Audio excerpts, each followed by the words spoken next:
Local Liquor Commission, please call the roll. Mayor Coos, Here. Ms. Lorenz, Here. Mr. Nord, Here. Ms. Smith, Here. Ms. Cummings, Here. Mr. Preston, Mr. McCarthy, Here. First order of business is approval of the minutes of the regular meeting of May 2nd, 2022. Move approval. Second. Any changes or comments? Please call the roll. Ms. Lorenz, Aye. Mr. Nord, Aye. Ms. Smith, Aye. Ms. Cummings, Aye. Mr. Preston, Mr. McCarthy, Aye. Our next item of business is a 2022-2023 video gaming application for JSP LLC, doing business as Joe's Station House Pizza Pub at 305 South Veterans Parkway. So moved. Second. Is there questions or discussion on this? Please call the roll. Mr. Nord, Aye. Ms. Smith, Aye. Ms. Cummings, Aye. Mr. Preston, Mr. McCarthy, Aye. Ms. Lorenz, Aye. Mayor Coos, Aye, that license is approved. Item 5 is a 2022-2023 liquor license application for Games on Main LLC, doing business as Games on Main at 1101 North Main Street. Move approval. Thank you. Second. Questions or comments? Just a quick one, if I may. Ms. Lorenz. Thank you. Just a reminder, because we don't always see these, the exemption to be a Class C with limited kitchen equipment. Do we have precedence for that? Is that somewhat common? We do. Okay. All right. Do we have an example in mind, or just know that it's fairly, We've had a couple of operations that we've done that for before. okay, and not had any problems? No. Okay, very good. Thank you. Thank you. Please call the roll.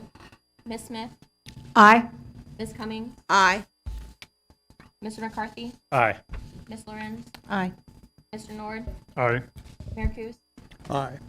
That item is approved. That concludes our business. Motion for adjournment, please. So moved. Second. Please call the roll. Ms. Cummings, Aye. Mr. McCarthy, Aye. Ms. Lorenz, Aye. Mr. Nord, Aye. Ms. Smith, Aye. Mayor Coos. Aye. We are adjourned. We'll start our regular meeting in about 4 minutes.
Call to order a regular meeting for the Normal Town Council for Monday, June 6, 2022. Please call the roll.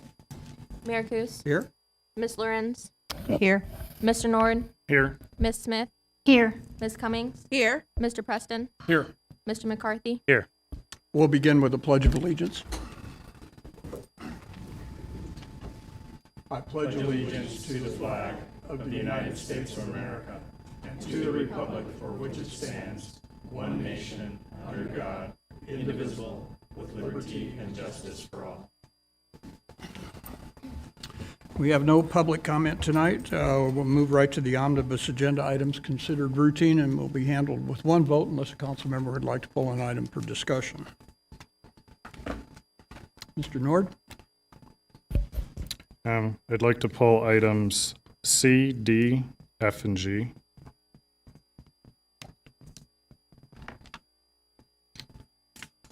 Motion for approval, please. So moved. Second.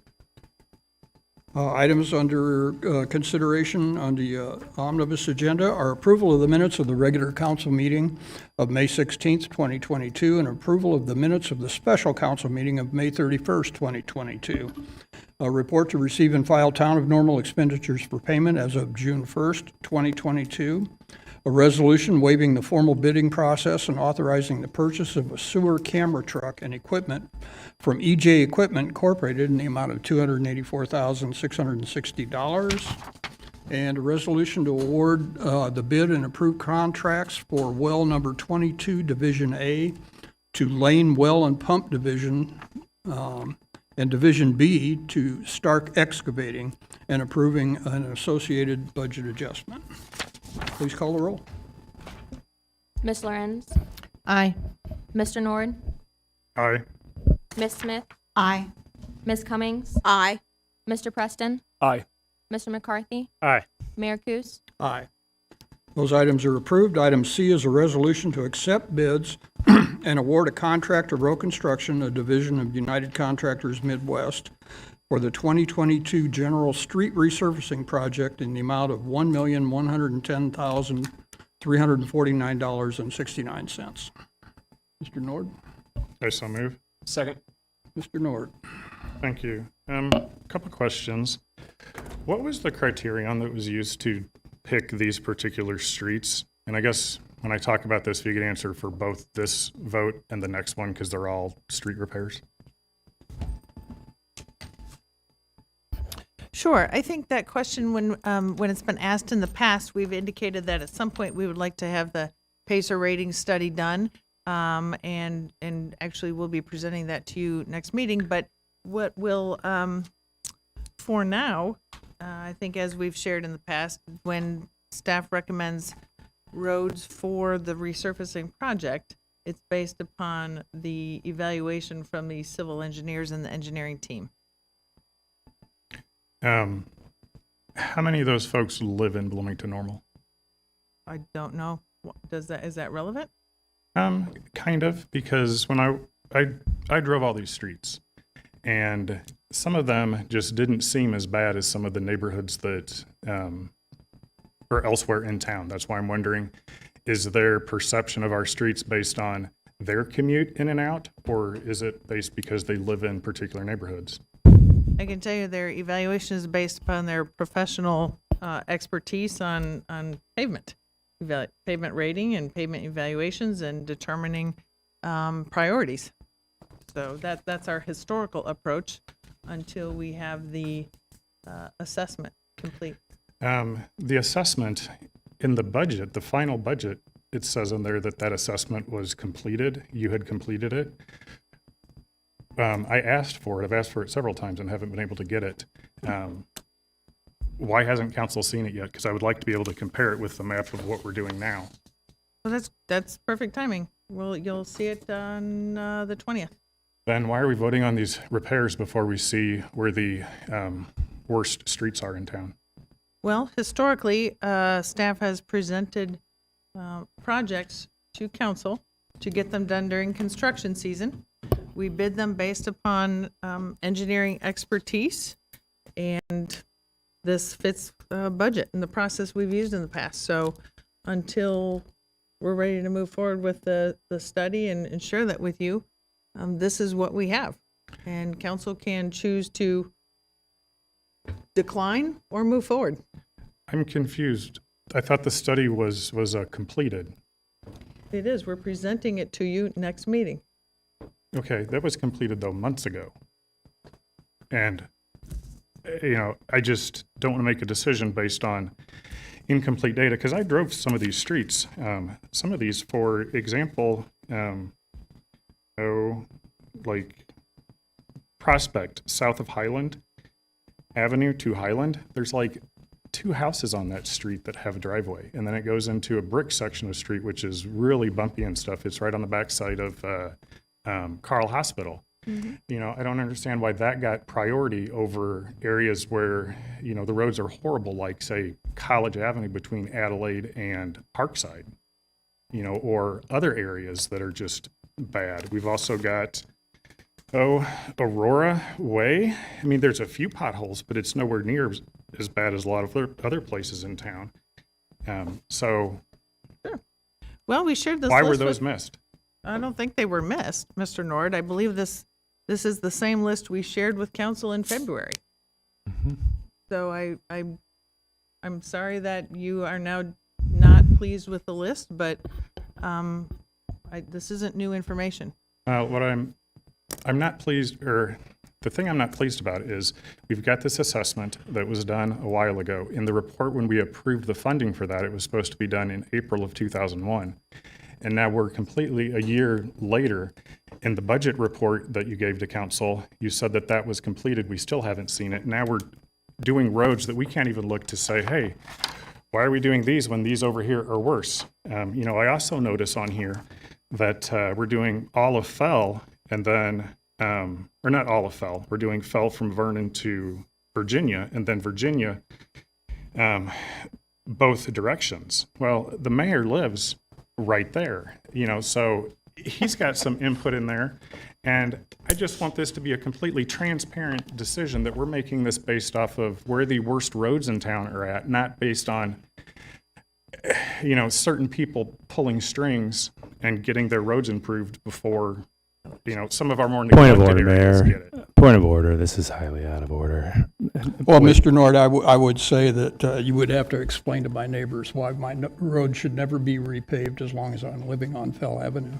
I didn't say never. I'm saying that it just seems odd. We don't have data to back it up. That was why we voted to spend, $100,000 for this report so we could make a decision based on data, not on something else, and we're not there. If we're going to see this report next cycle, if it doesn't impact anything, I would like to see us table this so we can actually see this and make a decision based on data.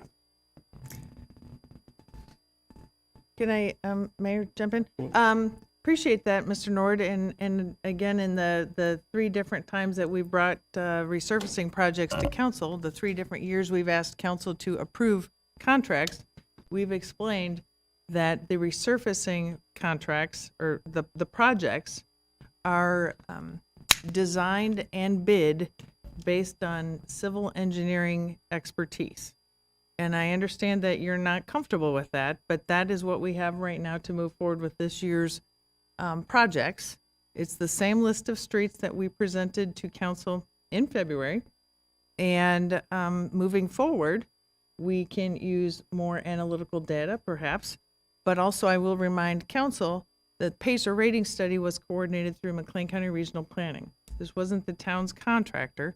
And so we are presenting the results next meeting. And that will allow us to move forward. In just a few months, actually, we'll be working on the fiscal year 23-24 budget. You'll see recommendations in that fiscal year 23-24 budget and our capital investment plan that will be linked back to the PACER rating study. If we vote on this tonight, when does the work start? And if we vote on it in 2 weeks, will that change anything?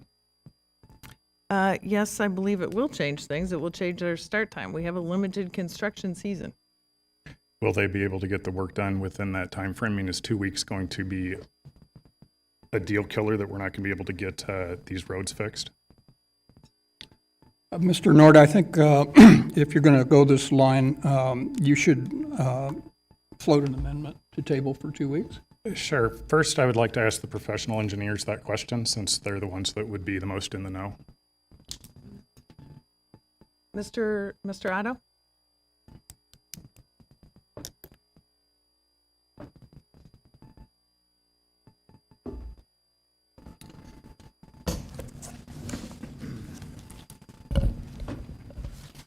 Thank you, Ms. Reese. We have a pretty tight time frame on all of our resurfacing this year. We have several of the streets that are adjacent to Unit 5 schools. So we want to get those in and done prior to the start of school. We're also a little later based on various factors for getting our contracts out this year. So we would like to move forward tonight. Is it? Well, yes. The thing that disappoints me is that there's no time put into a lot of the stuff that's given to council for us to have a decision like this, where we want more information. It's kind of coming to us where you have to do it or it's not going to get done. Like an ultimatum is really what it sounds like. That, I think, needs to change, not just from tonight, but going forward, especially if there's information that the council put money forward to get so we can make better decisions in the future.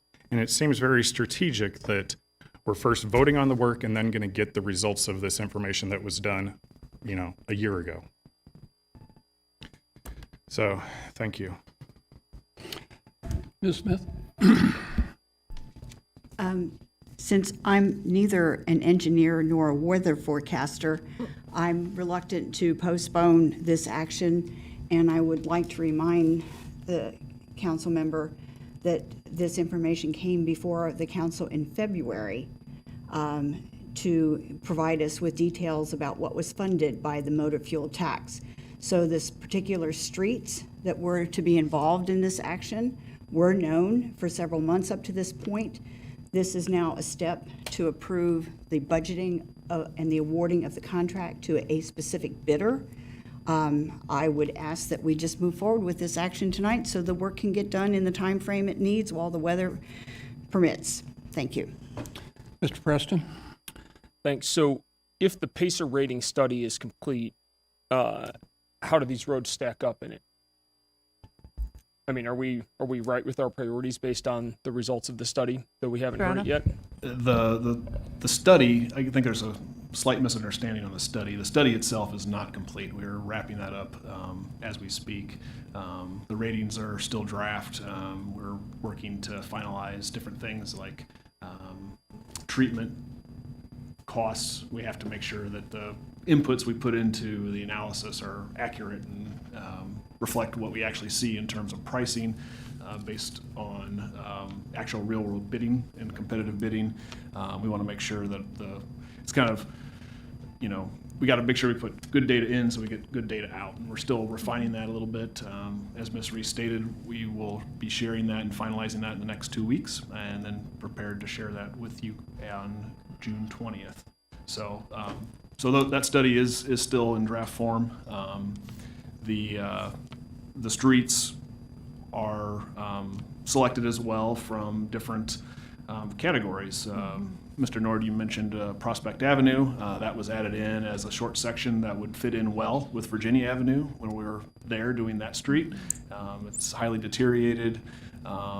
It may not be quite as bad maybe as something else, but there's also opportunity cost as well that we consider. There's a lot of different factors that go into how we price and look at different things, whether that's traffic, rehabilitation type. West College, for instance, is too deteriorated to resurface. It's not even something that would be eligible for this contract. So there's a lot of different factors that go into this besides the what you see, and we're trying to get away from a worst first type of approach. We're trying to be proactive with some of our patching. As you know, we recently purchased a crack sealer and hope for delivery of that in June. So these two contracts are not the only not the only street work we're going to be doing. There's also standalone work that are separate projects from resurfacing. Like I mentioned, West College, we have Adelaide Street in the budget this year to design and build next year. So there's a lot of different things going on that would, if someone was just driving around looking for bad streets and why aren't they on this contract, there's a variety of reasons why that might not be true. Are these streets that we're talking about tonight included in the rating study as is, like in their current present day condition? They would be, yes, because the data that we're going to look at on the 20th, that data was collected last summer, driving around. In fact, a lot of it, and we had to go back and fix this. Last year's resurfacing didn't get completed till later. Some of it was September, October, and so we had to go back and fix that because those streets are now good.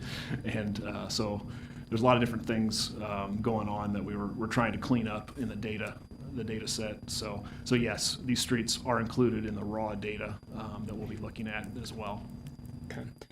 Since we're only talking one meeting apart, I don't want to see us 2 weeks from now look at a report where there are clearly some higher priorities that are also feasible than the ones that we're voting on tonight, and these be lower on the list when, again, if it's only a 2 week difference, I would rather have the data and, make decision based on data rather than right now, but I'm 1 vote out of 7. I would point out that the PACER report is used to inform our engineering department to make decisions. It is not a textbook on what streets get resurfaced. Again, it's going to be the discretion of our engineering department and staff. As he said, there are opportunity costs involved. If you'd have to do a street here and a street over here and then a street over here, where you've got some streets that are close by that need attention, you're going to end up spending more money. So I think that's what it is. And again, I'm going to say that the PACER report is used to inform our staff to make decisions. It is not a textbook that you have to do this street, and this street. Ms. Lorenz. Very quickly, I guess I'll weigh in, and it's reminding me of my days back in my industrial engineering curriculum, some few decades ago, but nevertheless, there is a lot to an importance of honoring the critical path of how to do this most efficiently. And so what I hear you saying is that the PACER study is not the only decision maker in this decision, that it is one element that's considered, probably a pretty hefty one, but that there are other things too. You mentioned some, the mayor just mentioned a few others in terms of opportunity costs and timing and proximity and things like that. So with that said, I think we need to take that into consideration and know that the PACER study is not the end-all be-all in this, and I don't feel that we are being premature and moving forward because for many construction seasons, we have moved forward without a PACER study and have relied on the expertise, knowledge, and familiarity that the staff has with the streets. So for that reason, plus also the point made about time is of the essence, I think we do need to move forward. Ms. Cummings? Well, I feel if we have no further discussion, if there's no further discussion, call the question. We have a motion to call the question. Is there a second? Second. Excuse me, I had my hand up Second. whenever you were calling on Ms. Lorenz. Ms. Cummings had her hand up as well. And you already had an opportunity to speak. She had not. Please call the roll on call the question. Oh, on the call the question. Right. Calling the question roll. Okay. Just say the roll. This is new, I know. Yeah. So I just read the names. Cool. Mr. Nord, Aye. Ms. Smith, Aye. Ms. Cummings, Aye. Mr. Preston. Aye. Mr. McCarthy, Aye. Ms. Lorenz, Aye. Mayor Kus. Aye. Discussion is closed. Please call the roll on the resolution to accept bids. This is for item C only. Correct. Sorry? Correct. Yes. Ms. Smith, Aye. Ms. Cummings, Aye. Mr. Preston, Aye. Mr. McCarthy, Ms. Lorenz, Aye. Mr. Nord, Aye. Mayor Kus. Aye. That item is approved. Item D is a resolution to accept bids and award a contract to Row Construction, a division of United Contractors Midwest, for the 2022 MFT Street Resurfacing Project, MFT Section 22-0000-00-GM, in the amount of $1,174,266.83. Mr. Nord. I so move. Second. Mr. Nord. Mr. Otto, I've got a few more questions, or some questions on this one specifically. Come on up, Mr. Otto.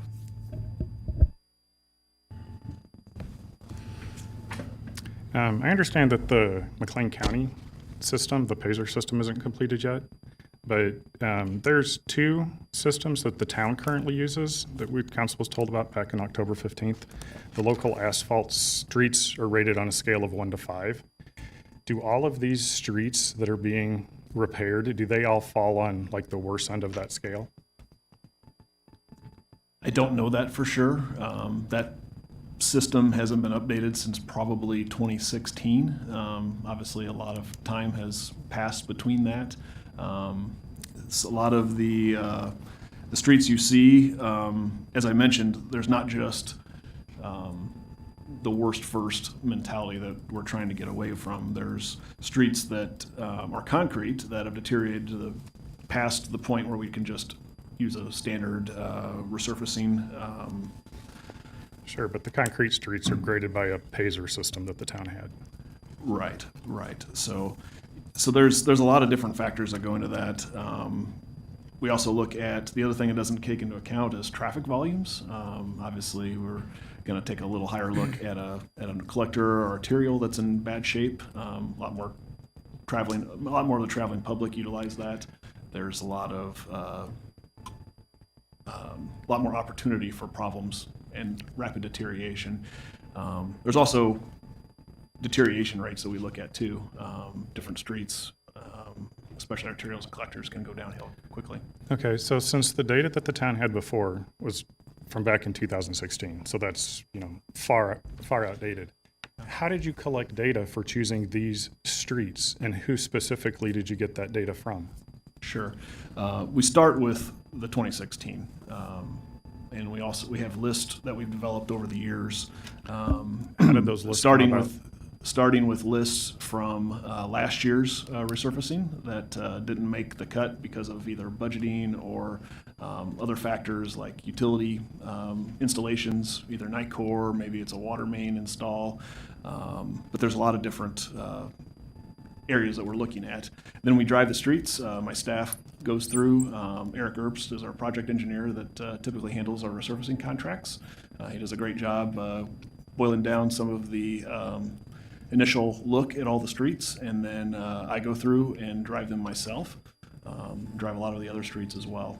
And from that list, we collaboratively work with water, some of the other utilities to make sure we're not going out and resurfacing a street before we put in a water main, trying to coordinate a lot of those different aspects that have to go into the selection process. And from there, we develop our final list and then present it to council as we did this list in February. It's about a 6-month process that we take. So as soon as we're done with resurfacing in October, usually we're taking staff and putting them onto the resurfacing contract. It takes a long time to develop the plans, takes a long time to get them through IDOT in terms of the motor fuel tax contract that we're discussing right now. It's just a very lengthy process. If I could jump in, that also includes coming to council in February and asking council to approve the appropriate resolution to allocate the MFT dollars, which is why we come to you, 3-4 months in advance. The other thing I did want to mention, based on your previous question, Mr. Nord, Mr. Otto just identified the process. It is not relevant whether or not an employee or an engineer resides in Normal or elsewhere. They are out in the streets and evaluating. All right. Another question. Are resident complaints, are they even included in this decision tree? We do take that into account. We keep track of those, and we know, whether or not, and sometimes that is, obviously, if we're getting complaints, we need to go out and look at it. And so that would be something that we do, go out and take a look at it. Then it's evaluated for whether or not it's a repair that could be made by our in-house staff. We continue to ramp up our in-house patching capabilities, whether that's with hot mix asphalt or concrete.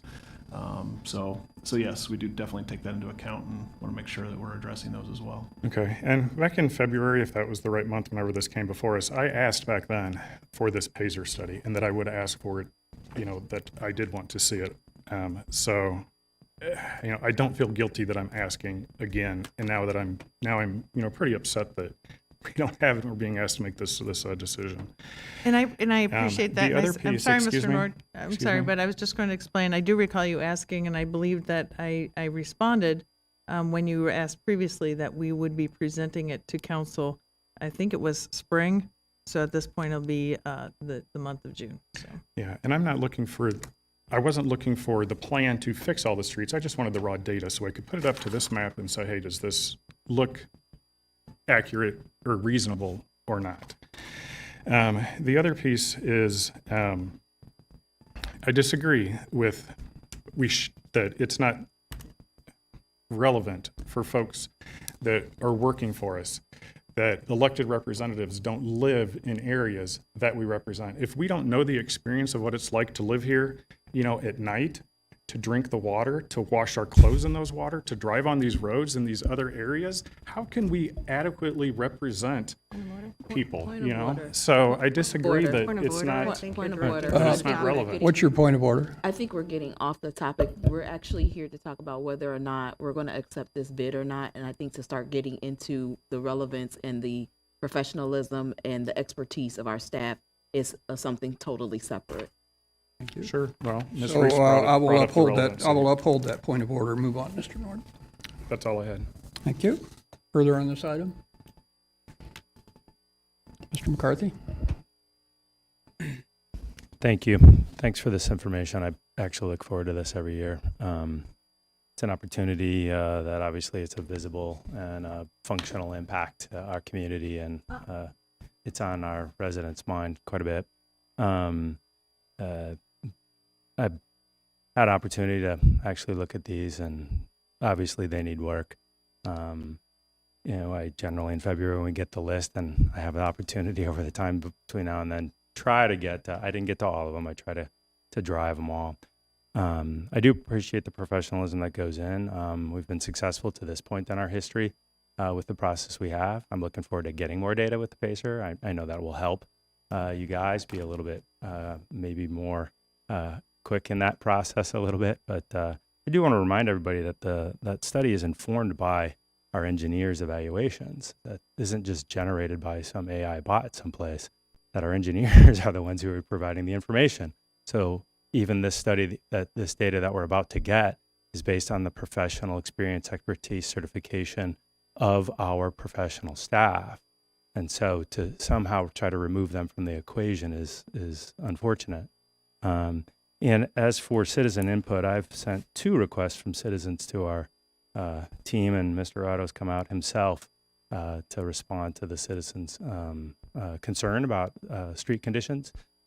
So I do also, I conveyed that at those times, that I appreciate that, but it's good for citizens to know that when they have concern about the condition of their street, that we're responsive. So I'm fully supportive of the street selection, and it was good and interesting discussion to hear more about for the public, to get a little bit more information about the depths to which our professional staff to go to look into our streets and how we go about it. And when we raise our hands and say yay and talk about where money's going, it's good that we have confidence that you guys are doing a lot of hard work to make sure that we're trying to be as smart as we can with taxpayer dollars and be efficient. So I appreciate the work, and I'm fully supportive. Thank you. I'm just going to make a brief comment that, again, this study is for the benefit of our engineering department to make better decisions. And as I look around this table, looking around, I don't see any professional engineers sitting here at the table. So for us to get into the weeds of that kind of decision-making is inappropriate for this council. If we don't trust our staff, that's a different issue. But the idea that we're going to second guess professional engineers on professional engineering data with no background in that kind of work is irresponsible on our part. Further? Mr. Nord? Thank you. I'm not questioning whether or not, like, how the work should be done. I'm questioning whether that road is as bumpy as other roads to get fixed. So it's the problem, not the solution. Since this is the same contractor, and we've already approved a whole bunch of work for this contractor to already get started on, the second contract is the area that takes in around your house, I believe. So I would like to table this so we can make a decision based on data in 2 weeks. I don't see how this is going to impact anything with a schedule, because I doubt that the contractor is going to be doing both these contracts simultaneously. And I don't know that 2 weeks is really going to prevent anything from going awry. I think you So I would are like to making an table this. assumption on what a contractor will and will not do. I'll just state that for the record. I'd like to Is make a that a motion to motion? table it to Do table we have a this. second? I'll second. Mr. Preston, do we have discussion? Please call the roll. Ms. Cummings, No. Mr. Preston, Aye. Mr. McCarthy, No. Ms. Lorenz, No. Mr. Nord, Aye. Ms. Smith, No. Mayor Kus. No. The motion fails. Final vote on the resolution itself. Please call the roll. Mr. Preston, Aye. Mr. McCarthy, Aye. Ms. Lorenz, Aye. Mr. Nord, Aye. Ms. Smith, Aye. Ms. Cummings, Aye. Mayor Kus. Aye. The item is approved. Item F is a resolution to accept bids and award a contract to J.G. Stewart Contractors Incorporated for the Uptown Circle ADA Improvements Project in the amount of $51,290. Mr. Nord? I so move. Second. Mr. Nord? A question on this. How was this missed whenever we first built this? I don't believe it was missed, Mr. Nord. I believe in the report it indicates that it did at one point meet ADA accessibility requirements. Is that, no? Am I wrong, Mr.? You might as well come back up, Mr. Otto. Come on back. No, thank you. I just want to clarify that. The sidewalk itself is very slightly out of compliance. So it's something that probably got missed. There may have been a slight component of settlement adjacent to the existing permanent pool. This is the southeast interior quadrant of the circle. We're in a ramp. There's also a handrail there. One thing that did get missed was the need for handrail on both sides of that ramp. So we're going to add that. And then the slope literally is like 1 inch out of compliance and maybe 15 to 20 feet. So very, very slightly. However, the Attorney General received a complaint, came out and checked it, and you can't argue numbers. It is out of compliance, and so therefore we're going to fix it. I don't know how that happened. Obviously, I was not involved in the initial construction. The ramp itself, functionally, when we're done, you probably won't notice much of anything except for that interior handrail is going to most noticeable difference that folks will see. So that was something we were hoping to avoid just because of aesthetics, and but I think it's a good addition. It'll be more accessible, and we've designed it so that we can minimize the amount of handrail we have to install by maximizing the slopes in certain segments and making sure that we hit those targets with our contractor. It's very tight tolerance, so it'll be a challenging project. Did the ADA complaint come to the town first, or did it go just directly to the Attorney General? I believe this one went directly to the Attorney General. Brian, could you clarify that?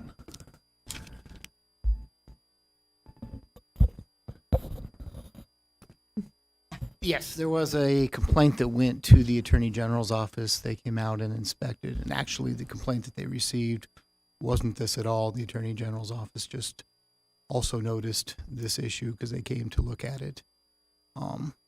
Yeah, I don't know between the original project and this, whether was a difference in ADA interpretation between the federal government and the Attorney General's office on requirements and accessible routes, but when the Attorney General decided that it was out of compliance, that's when we decided to take this route. Was the town ever made aware of this issue before the Attorney General made their decision or ordered us to do this? I don't Not believe that I know so. of. I don't believe so, no. And Mr. Day makes an excellent point. There may have been in the design, there's the PROAG, public right-of-way accessibility guidelines can apply because this is the right-of-way. However, the Attorney General chose to use the Illinois accessibility guidelines when interpreting the various laws and enforcing Sure. them. And I'm not questioning it as to whether the law is right or wrong. I just want to know if the town ever took the stance that we were not going to fix this whenever somebody brought it up to the town. You know, if they had to go to that next step. That was my Absolutely question. not. Absolutely not. Okay, and then I hope going forward we can include LifeCell in like design questions whenever we're doing stuff like this, because then that gives us some more eyes looking at things to see if we miss something like this. You know, and I know one of their mottos that they use a lot is nothing about us without us. So I'm glad that we're doing that going forward from what I understand. And hopefully had we had done this back then, you know, we may not have missed this and cost taxpayers another 51 grand. Thank you. Mr. Preston? Thanks. Looking at the bid tabulation on packet page F4, it has the breakdown of the bid. The only item that shows any significant change from the engineer's estimate is sodding, and the original estimate was like $3,000. The bid price came in at like almost $9,800. Why? Probably because of the small quantity involved and the need to maintain it. Again, we're trying to turn this around pretty quickly. Maintaining sod in the summer is more difficult. We're hoping that our irrigation system hits it, but that's probably why they threw more money at that. But I don't know exactly why that's higher. But my impression is that it's because of the small quantity and the difficulty of piecing it together and on a slope, on a radius, next to a sidewalk in a busy place. Further on this item? Please call the roll.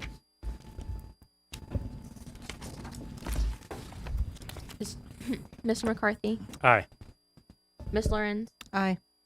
Mr. Nord, Aye. Ms. Smith, Aye. Ms. Cummings, Aye. Mr. Preston, Aye. Mayor Kus. Aye. That resolution is approved. Item G is a resolution authorizing the renewal of a joint agreement with the City of Bloomington and the Ecology Action Center for energy efficiency programs.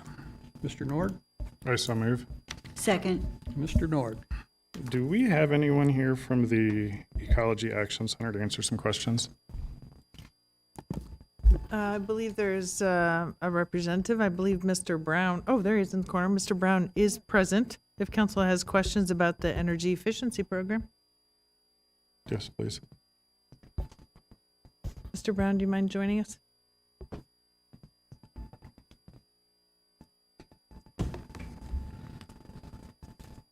Evening. Good evening. Thank you for coming. How many of these energy assessments did you do last year? I need to check my notes on that real quick. I know that to date, over the course of the program, we've completed 390, but I don't have my number right in front of me for calendar year 2021. I would have to look that up. I do know that our actual number of audits did decrease during the pandemic.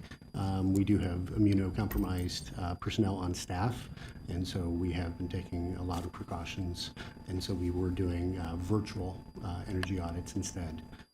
instead of in-person ones. And so while I don't know the number right now, I could find it, but I do know it did decline from in the past. How many years have you been doing this? I believe it's going on 10 years. I think it was 2014 when this started. So Yes. And you said you've done 300 and how many? 90. 390 over 10 years. So that's on average 39 a year. Sure. And we're paying $15,000 for that. But that's not the only service of the program. There's a high amount of education and outreach that's going on energy efficiency issues. There's consultations that happen on a regular basis that are not energy audits per se. An energy audit is like a half-day service, which then takes another probably half day to a full day to write up the in-depth report of recommendations. And so that's kind of the high end of the service, but there's a lot of other services that go into this program. Do you charge for that assessment? We charge a very low rate. It's essentially a participation fee to make sure that people will follow through. We do waive that upon request for any household that cannot pay the fee. The town of Normal did an energy assessment, but they chose not to go with you. They chose to pay an outside vendor to do that. Do you not do business? I mean, are you not qualified to do energy assessments for business? Say that because the big report from that said, turn the lights off when you're not using them and adjust the thermostat, whether you're in the building or not. I mean, is that not something you guys do? Not the scale of large buildings, large commercial buildings essentially like this.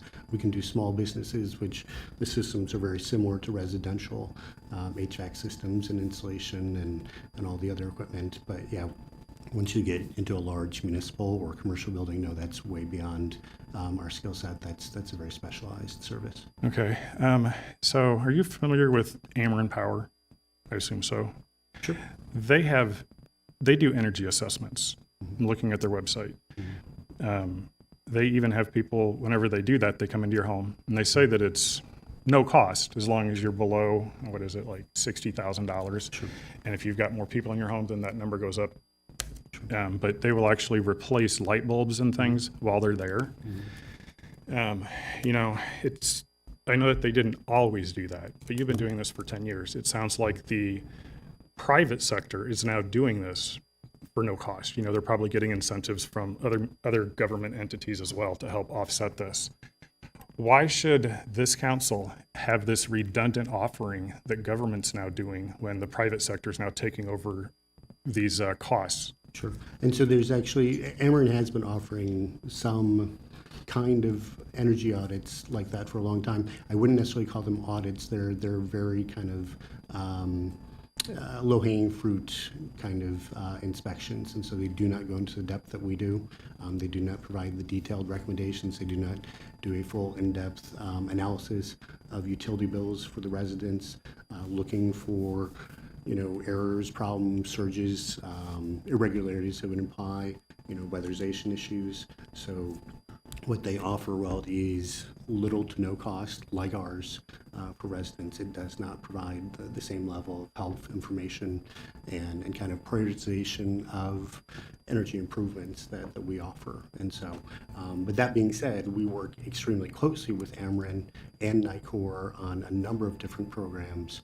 They're actually utilizing our expertise and our being in the households and our strong rate of increase of outreach and connection with residents in the community.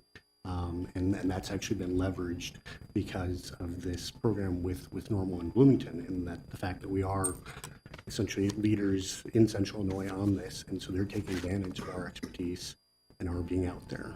So, Do you receive money from them for doing this? I think we do, but it's a very small amount for that.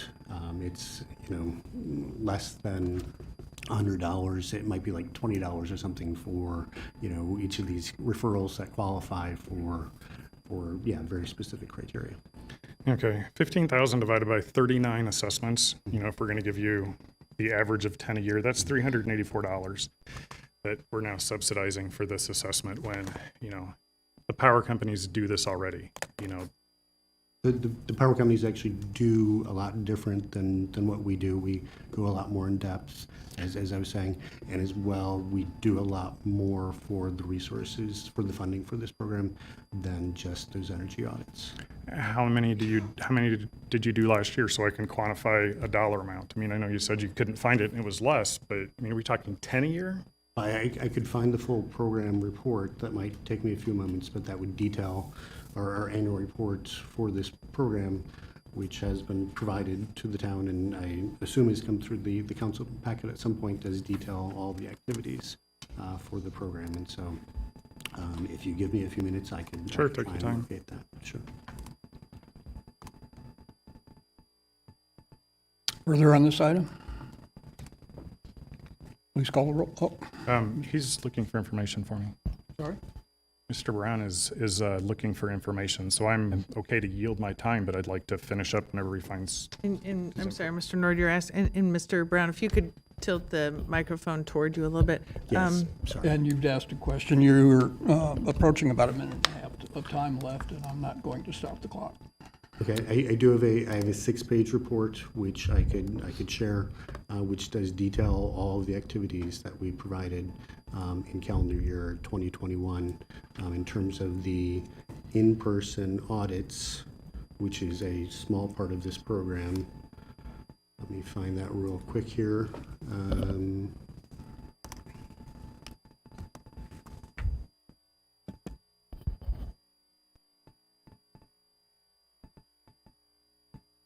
A lot of pressure, putting a lot of pressure Yeah, on. I'm sorry. The, Yes. the, I have a second time to speak, so I can yield and then just pick it up whenever I go to speak the second time. I was just going to jump in and supplement Mr. Brown's comments in case people didn't hear that, you know, the auditing process, which is not the entire program, but the auditing process was, had some interference during the pandemic. So the numbers for 2021 and perhaps the numbers for 2020 might not be the typical numbers based upon going through a pandemic. So I just again wanted to remind council of that in case you didn't hear Mr. Brown's comments earlier. And so we do have, we did 9 virtual home energy consultations, and which are not the same in depth, and then 8 in-person home energy consultations. And again, this is reduced specifically due to the COVID pandemic and to keeping personnel who are immunocompromised at our office safe. Okay, that's $1,875. Mr. Nord, your per time's in person. Your time has So, expired. I'll come back. Mr. McCarthy and Thank you, Mayor. First, I love that this topic is getting the camera public light of day. Hey, town of Normal, you can get an energy audit and try to lower your utility bills, and we have a contractor here that can come on your home and do a very in-depth, and these our agency is recognized as an expert in the field in Central Illinois for doing so, and is utilized as a consultant by the utility companies to do such. So that's fantastic, and I'm glad to hear. Hopefully, our media friends publish that, and they get a little bit more light of day, and our residents are more informed about that. I do want to remind everybody listening that math being thrown around here tonight is not accurate, and it's inappropriate. When asked, the $15,000 provides much more than the energy audit, as we heard. So to try to divide annual fee by audits is not an appropriate or an accurate assessment of any kind of value at all. So just want to make sure that that's out in the public. And when doing the energy audits, can you tell us a little bit, just a minute, about the process? I know we're not really here to talk about that, but how does it get initiated, and just a little bit? And so we promote these through various means, through traditional media, through radio, print, through social media, through in-person events where we interact with people, through the various other programs that we've leveraged because of this program, because we are now involved in statewide Solar for All program that benefits low-income households and nonprofits and governmental agencies that serve populations that meet the 80% average median income requirement. And so through every other energy program that we've kind of leveraged additional resources and benefit for our program, we're also then promoting, this program in itself. And so, so yeah, the course of an energy audit is, an hour, a couple hours, process of examining, all aspects of house insulation, utility bills, looking for air gaps, air leaks in the building, which can then lead to heating or cooling loss. Looking at what kind of appliances are used, just all the various aspects that can impact that energy bill in the end, and then coming up with very detailed recommendations of how a homeowner can, from very low-hanging fruit to more complex options and more investments, serious investments, improve their energy usage, decrease their energy usage, and decrease their energy bills ultimately. And I would like to point out, and I had this figure in front of me, but the bang for the buck, I think a better representation of that, instead of maybe the cost of the program as a town or normal, is the savings to the residents served. And so based upon very conservative estimates from Department of Energy figures, if residents only implement the lowest hanging fruit recommendations that we make, then they will save approximately $555 annually on energy costs, which means that on average the number of residents served by us annually would collectively be saving $216,000, almost $217,000 in energy bills. Every year. Every year, yes. Gotcha. I appreciate a little bit more in depth about it. So part of these fees is hard advertising costs. It's time interfacing with other agencies, getting the message out. So that part of that information sharing and education piece is a lot of time and energy and effort, and on a relatively small staff time. So when we look at hard numbers also, we're not talking about a 30-person consulting agency here. We're talking about a relatively small staff, yes, who's doing an amazing work to get job out or information out, and try to leverage the resources of other governmental agencies in the process. I love this program. I've known about it for a long time. We've discussed it on a number of occasions, and I think it's tremendous value for our residents, particularly for what they can save in their energy costs. And if you haven't known about it and you're watching tonight, please take advantage of it. Thanks. I'm supportive. Ms. Smith? Just a quick question for Mr. Brown, and thank you for being here tonight to answer questions. Are tenants, do you ever get contacted by tenants who are responsible for the utilities where they might have concerns and the landlord might not be motivated on the same basis as the person paying the utility bills? We do, and yeah, there's some cases where we can help, and there's some cases where we can't. It is kind of complex. There are instances where some of those residents, one thing that we can offer is community solar, or sometimes the only solar for all, which those are essentially solar options for locally generated solar power, that you actually do get a discounted rate over the standard Ameren supply rate.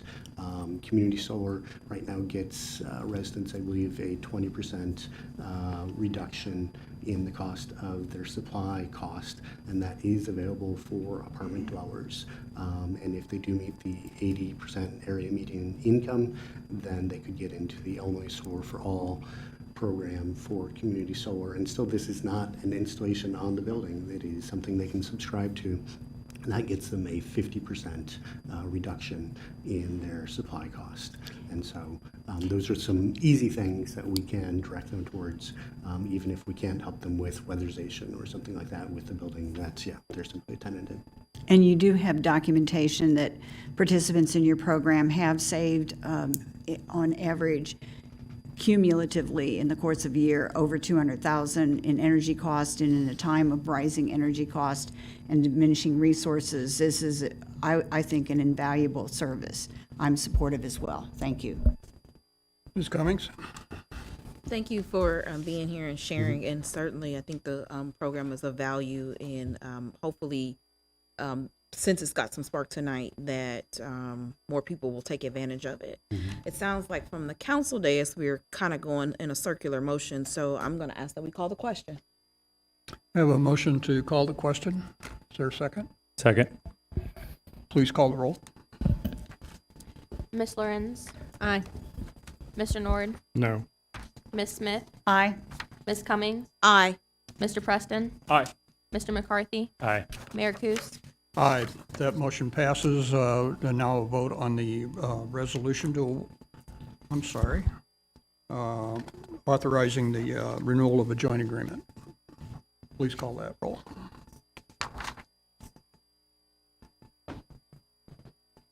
Mr. Nord, It's not fiscally responsible, no.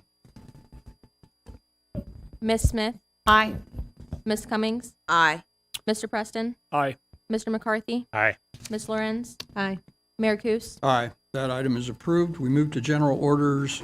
First item is an ordinance annexing property in the town of Normal, having to do with 10.29 plus or minus acres at the southwest corner of West College Avenue and I-55. Move approval? Thank you. Second. Is there discussion on this item?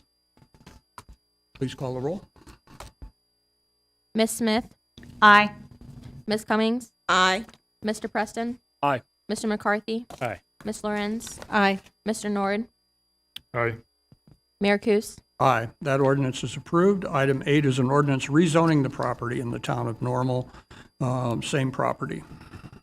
Move approval? Second. Discussion? Please call the roll. Miss Cummings, Aye. Mr. Preston, Aye. Mr. McCarthy, Aye. Miss Lorenz, Aye. Mr. Nord, Aye. Miss Smith, Aye. Mayor Kus. Aye. That ordinance is approved. And finally, last item of general orders is a resolution conditionally approving the final plat for the third addition to Blackstone Trails, northeast corner of Hershey and Shepherd Road. Move approval? Second. Thank you. Discussion on this item. Please call the roll. Mr. Preston, Aye. Mr. McCarthy, Aye. Miss Lorenz, Aye. Mr. Nord, Aye. Miss Smith, Aye. Miss Cummings, Aye. Mayor Kus. Aye. That item is approved. We have one item of new business, a resolution executing a grant agreement authorizing the American Rescue Plan funding to be distributed to Mark First.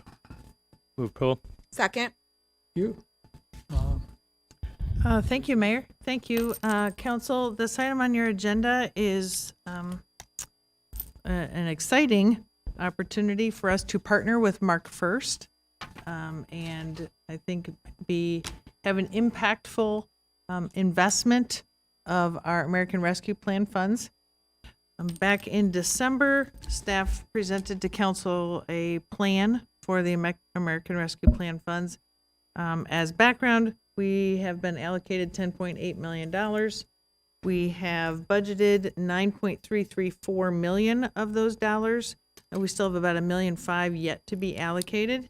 But of those $9.334 million, some of those funds have been dedicated towards transportation and infrastructure, actually about 93% of that $9.334 million.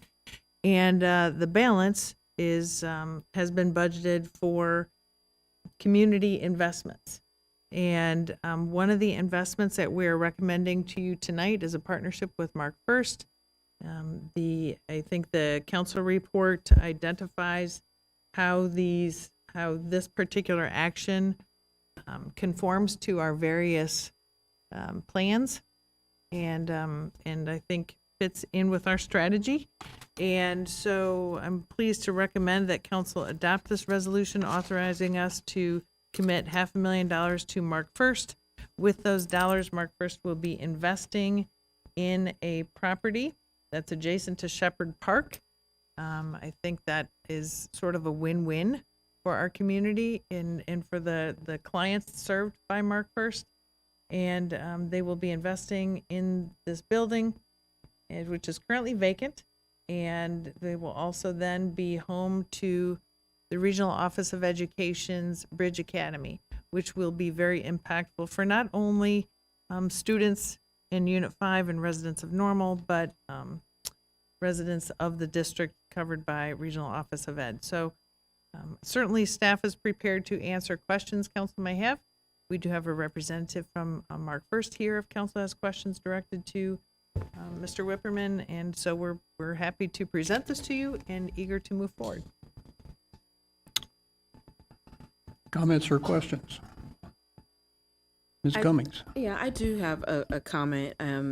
I think, well, first of all, this is just one of those things that comes along where we have the opportunity to make a impact in an area that has been lacking. And so I am so glad for us to be able to do this tonight. And, you know, thankfully we do have that available through the ARPA funds. And so, and even some of the potential that can go beyond just what we know as of now is even great. So I'm excited about this and in full support of this. Thank you. Ms. Smith? I want to also express overwhelming support for behavioral and mental health issues affect their population as well as the general population. And speaking as someone whose cognitively impaired daughter used to go to a therapist with me, and the process of trying to discern what was troubling her devolved into 21 questions that were answered with and afterwards her saying she felt better. I had no clue if that was actually being effective. But thanks to Mark First, who have trained therapists working with someone who is cognitively impaired, they're able to relate to individuals at their skill set. And my daughter does come out of appointments with a therapist feeling better, and at the present time, their space and their staffing aren't set up to accommodate as many people as probably need those services. And they're going from a building of 20,000 square feet to a space that almost doubles it to 35,000 square feet. And to also partner with the Regional Office of Education to provide services to regular school children who are experiencing mental health issues, I think is an incredible contribution to what we want to see happen for our community. So I'm very much in support of this. Thank you. Further on this item? Mr. Nord?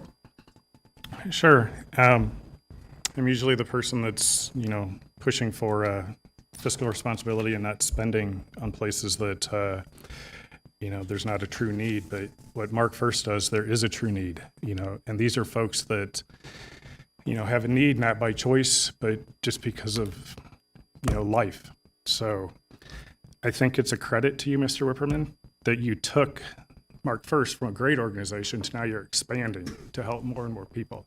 So kudos, and I'm glad that you're reaching out to other businesses, or not to businesses, other services. I see Boys and Girls Clubs here, to kind of help them as well, because again, that's helping people that got to a situation not by choice, just by birth. Ms. Lorenz? Thank you. I just want to echo what maybe has already been said, but want to really underscore this point of convening and collaborating resources from the community. And I think this is a really, really good example of that. And I think it's very good that we are leveraging these ARPA dollars that are essentially a grant fund of sorts with specific uses, and finding a way to leverage them, not just for one organization, but for several. And you made a point about Boys and Girls Club. We see representatives from the Regional Office of Education. We know that is going to be the driver behind the Bridge Academy, which of course is part of the mental health action plan that we talked about a few meetings ago. So this really touches on a number of issues, and just really proud of how this project has come together. So thank you. Mr. McCarthy? Thank you. at the top. I will try not to be too redundant about the comments expressed here already, but I'm fully supportive of this. Mr. Wipperman and the Regional Office of Education and the innovative idea are beginning to address a community need that's been sorely identified as lacking. It's been identified in the Behavioral Health Action Plan in our community and identified as a high priority target for expanding services. And so this unique opportunity for us to use some one-time dollars to be able to help leverage that opportunity, I think is good, is right, is appropriate, and will serve our community for a long time to come. So to say I'm supportive is an understatement, but I appreciate the efforts and the collaboration, and it's a truly good use and collaborative effort to help our community move forward. Thank you guys for what you're doing. Mr. Preston. Thanks, Mayor. I will be echoing all the other comments that we've heard up here tonight. This issue reminds me a lot of my late mother. She passed away in 2010, but had devoted her career as a early childhood special ed teacher, and actually began her career at what was Mark Center at the time, a long time ago. And the passion and how personally she felt about your mission is just is a great reminder for me as I look at what you guys are looking to do here tonight. So thank you for continuing to grow and expand.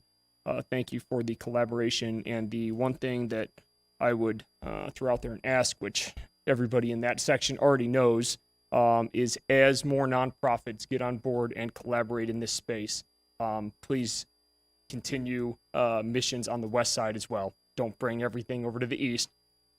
Stay on the west as well. Not looking at anybody specific, though. Thank you.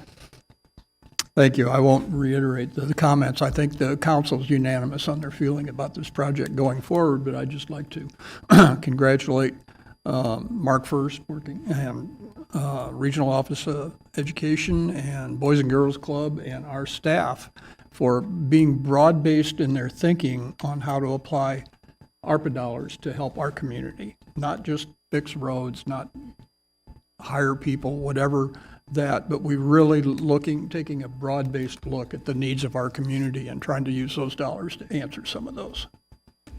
Please call the roll. Mr. McCarthy, Aye. Ms. Lorenz, Aye. Mr. Nord, Aye. Ms. Smith, Aye. Ms. Cummings, Aye. Mr. Preston, Aye. Mayor Coos. Aye, that resolution is approved. We have a motion to adjourn to executive session to discuss matters of land acquisition. So moved. But no, not quite yet. Or we do, are there council comments or concerns? Hearing none, go ahead and make that motion. So moved. Second. Please call the roll. Ms. Lorenz, Aye. Mr. Nord, Aye. Ms. Smith, Aye. Ms. Cummings, Aye. Mr. Preston, Aye. Mr. McCarthy, Aye. Mayor Coos. Aye, we now adjourn to executive session to discuss matters of land acquisition. Thank you all.